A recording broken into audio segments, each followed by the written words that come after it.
Hey, I'm Thomas. The Olympic Games of 2024 ended some time ago, and what the hell was that opening ceremony? Well, let me give you some historical context. This is the Olympic rings symbol. Well, we know what it is because this guy made it in 1913 when he founded modern Olympic Games. We know that the individual rings represent the world continents, the Americas, Europe, Asia, Africa, and Oceania. The colors are also the most commonly used in flags of nations. Again, we know this because it was established. There's no debating it any further. But what are the Olympic Games? It's sports, it's competition, it's culture, it's nonsense. Go to the wiki page. There it is, it's established. It's a sporting event. Done. But what the hell was the opening ceremony about this year then? What does any of this have to do with sports? They don't take away my Olympic Games. So let me propose this to you. You do not understand this. I do not understand this. Let me put it like this, no one does. The facts I gave you earlier are all true, because we understand them to the fullest. They are established. The human species went from hunting mammoths and eating member berries to making poetry and body pillows.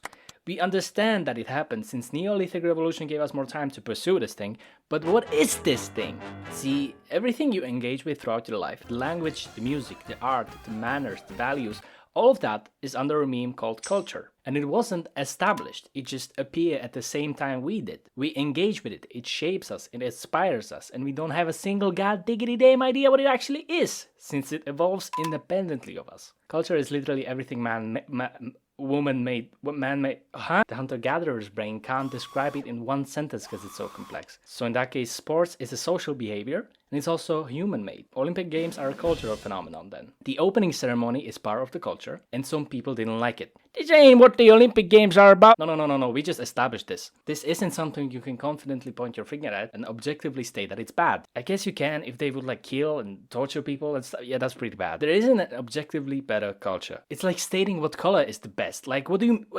I can barely see the difference between them. What the fuck is teal? So if you were one of those people that didn't like the opening ceremony, hey, good for you, it's subjective. But if you think that this does not belong here and we should bring back and protect the real modern Olympic Games from decades ago, let me tell you something. The ancient Olympic Games are originally held in honor of the god of the fucking sky, where only naked men could participate, so they can get a statue and an olive crown. Okay, what about the modern Olympic Games? Like Berlin 1936.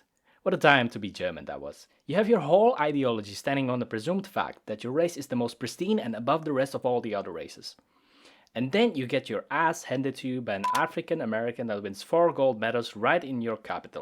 Fuck you. But in actually selling objectively bad culture, shush, there was barely a hint of a culture. All the ideas and values that it brings were artificially put in there, with no place to actually grow and progress. Culture comes and goes. It works independently of any human involvement. There is no objectively good or bad culture. There's no point in trying to preserve it, since it will always wither away to give birth to another one. The Romans, the Vikings, the Chinese emperors. How many medieval peasants do you think saw the Pope in a fucking papamobile? You think baby Jesus would approve of this? This is something beyond the minds of any of us. It just happens. It unravels before your eyes and makes you feel and think whether that's a good thing or not. I dare say that culture has the same attributes as AI. We created it, yet we have no idea how it actually works and how to control it, or even if you should control it. It's why you wouldn't understand a word your medieval predecessor says. It's why you don't understand why the Japanese are working themselves to death only to die childless, and it's exactly why you didn't like the opening ceremony. This thing you saw, it exceeds you and every one of us. It's its own entity. And if you keep holding on to the thought that culture is to be completely understood and should be preserved and monitored,